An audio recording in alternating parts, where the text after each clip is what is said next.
So much of your work over your lifetime has really been focused on this issue. First, making sure that African Americans are able to vote, then defending that right to vote, and then, of course, making sure that as many people as possible exercise the right to vote. But I wonder if you can talk about whether there has ever been a point in your life before now that all three of those issues were more important than they are in this next 3 weeks heading up to this critical election. Stephen, I cannot think of any election, and I've been voting since I was able to vote, since I was a student at Central High School, and look forward to voting. And I remember them bringing the voting machines in, and it was a big thing. I remember I was president of Detroit Central High School Student Council, and we used voting machines in our student council elections.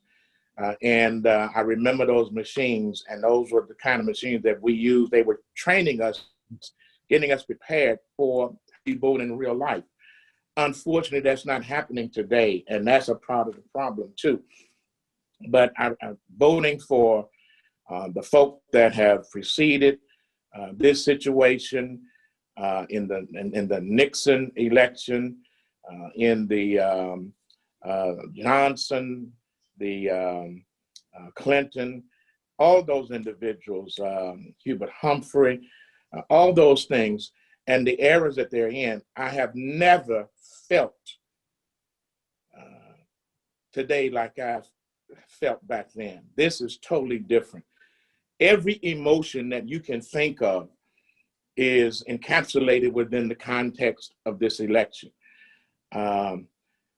Anxiousness, hopelessness, fear, joy, anger, division, unity, resentment, deceit. Every emotion that you can think of is in this. And people, and it is a moral issue. It's more than an election, Stephen. We have a moral imperative now to vote, because our freedom is at stake, literally. We have someone who has articulated the fact that he will not abide by a democratic outcome. No president has ever said that. He has told us up front that I don't know if I'm gonna abide by this. If I don't win, I ain't gonna go with this. That's literally what he said. And his attorney general backs him up on that. And you have senators who are enabling that, who won't question him or check him on that.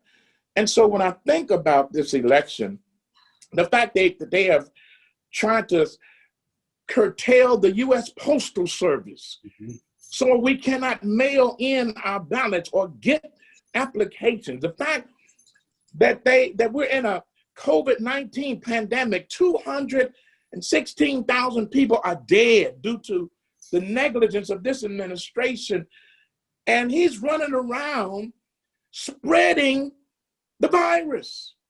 Look at all the people that has been in his cabinet, his press secretary, people of his cabinet, his main advisor on immigration and policy, Stephen Miller. Chris Christie. We don't know if Rudy got it yet. He was there. But all these people who have come down with this, and he's still belittling individuals for wearing masks and trying to protect themselves. So the fact that we cannot get the truth out of the administration, just tell us the truth. The fact that we have somebody who would suggest that we should use hydroxychloroquine, which he is not using, by the way, in his own recovery, or drink bleach or take Clorox. This is not the China virus. This is the Trump virus. He is creating and causing this. And so I'm saying that we have a moral imperative to vote, Stephen. And when you ask me that, that's why I feel so passionate about it.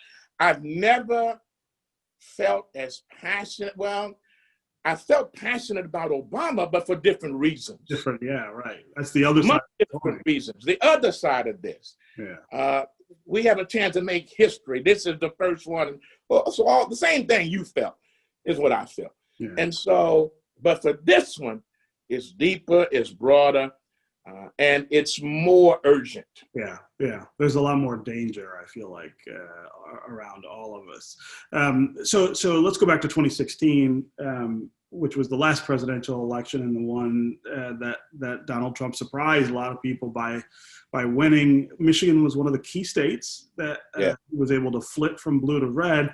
And the way he did that really was by lowering the vote totals in Detroit. Not that he did it on purpose or actively, but you had a lot of Black Detroiters who had voted in 2012 and 2008 who just didn't show up. So you've got this national campaign now to get more African Americans to vote, especially those who are not regular voters. Talk to me about what the effort looks like here in the city. Well, first of all, Stephen, I feel much better. I feel more confident. I see it. I feel it.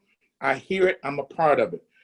If you talk with get the numbers from the clerk's office, we've had more absentee ballots than we've had in the history of absentee ballotism. We've had a request for almost 200,000, and we've had about 190,000 or 175 to 90,000 has been returned. We have people that we have drop boxes all over the community, at least 30 drop boxes where people can put in their mail-in ballots. People are going down and mailing them and putting them in the hands, rather, of the city clerk's office. I recently took my ballot in. I traditionally like to stand in line and vote, and because I want to hear what people are saying.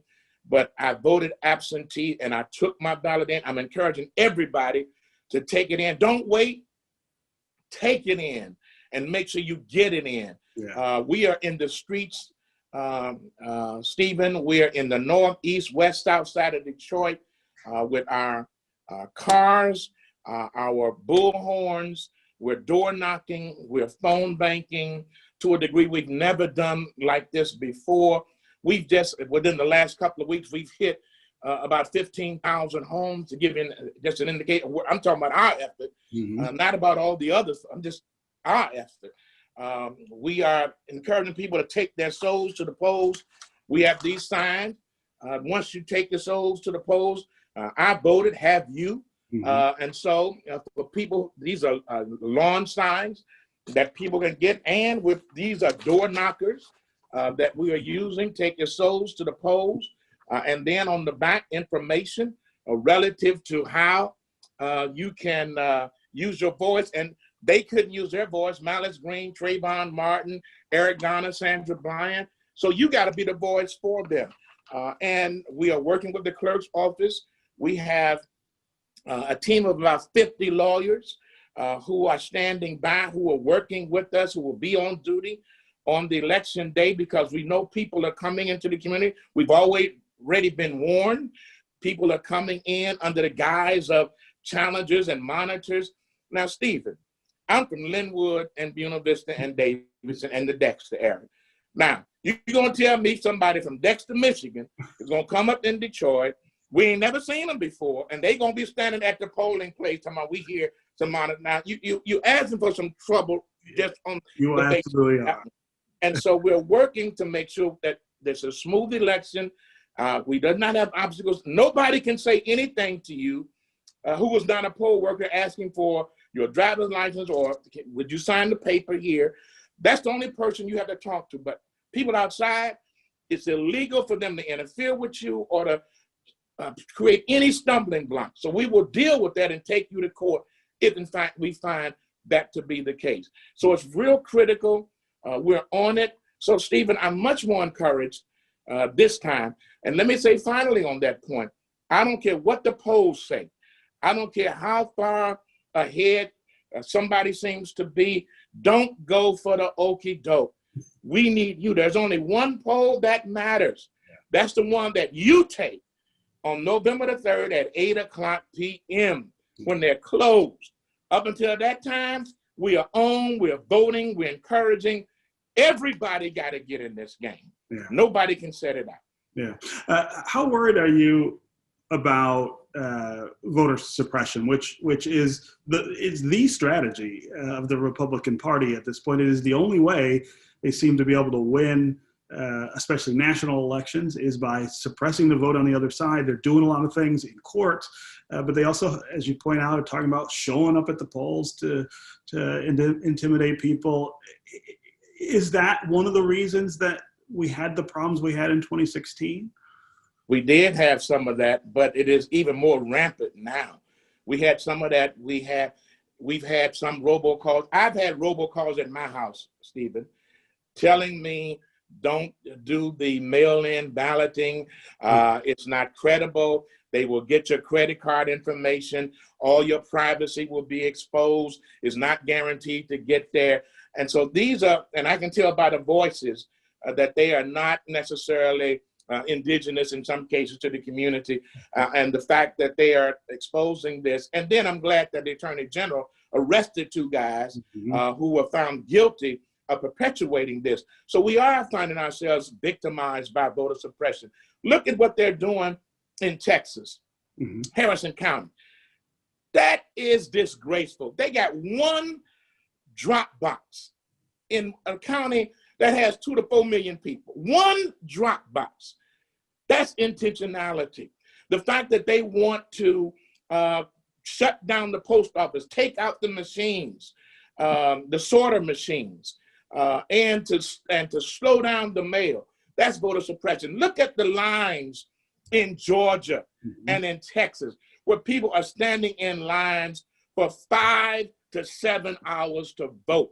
And God bless them, they're standing strong. And they're saying, I don't care what they do, I'm going to vote. That's voter suppression. Look at what they did in North Carolina when the Supreme Court said that you rewrote the district using a surgical precision around the Black community to make sure that they were disenfranchised. And so we see here the same kind of scenario. America should set the trend for voting across the world. We often go into countries who are accused of not having fair and democratic elections. We send in teams of people. The United Nations has come in. Well, the United Nations may need to come into the United States because the United States is finding itself just as guilty as what we see in places like Venezuela, or Nicaragua, or Barcelona, or Russia, where Putin is reigning high, and who is a close friend and comrade of the President of the United States, who wants to be Putin in his own sight as he stands up on the balcony of the White House, having rallies at the People's House. I'm simply saying, Stephen, all this is a part of voter suppression, talking about how the election is going to be rigged. His son talking about we're recruiting 50,000 people to go across the nation to serve as challengers and monitors. That's intimidation. But we who believe in freedom will not be intimidated. If Martin was intimidated, Fannie Lou Hamer wasn't intimidated, John Lewis wasn't intimidated, Ralph wasn't intimidated, Dorothy Height wasn't intimidated, Stephen Henderson ain't intimidated. We will not be intimidated. Take your souls to the polls and vote. Yeah. Yeah. We've got about a minute and a half left. I want to talk That's a little. Oh, I have mercy. It's always goes so fast. I want to talk just a little about what you think after this election. Some of the things we need to do. I mean, things seem so broken. Trust is so broken. Where do we go after November 3rd? It's not over. If the other individual, Mr. Biden and Senator Harris, if they win, it's not over. If Donald Trump wins, it's not over. We got to build unity in this country. We can't do it by trying to hate the hell out of people. You got to love the hell out of folk to the degree. I don't mean be naive. That's not what I'm suggesting, but I'm saying that the strength to love is much greater than the power to hate. I believe that. And I'm simply saying we got to look at our institutions. We got to rebuild the institutions that have been torn down. We got to rebuild trust with our allies. Our allies are looking at us saying, what is going on in America? Our adversaries have become our friends, according to this president, and our allies have become almost like adversaries, according to this president. That's got to be rebuilt. Trust between police and departments and community. Law and order does not mean you cannot protest and march. It means that there is an order and there is a reason to protest, and protest must turn into policy. And so we're simply saying that we can work together. We can fix this. It's going to take some time, but we got the time. As Dr. King said, the time is always right to do what is right. Yeah. And now's the time to do what's right. Yeah. Okay. Always great to talk with you, Reverend Anthony. And of course, the next 3 weeks, I know you will be working as hard as you can to make sure. Thank you. No question. Everybody gets to the polls. Thank you, Stephen. Appreciate you.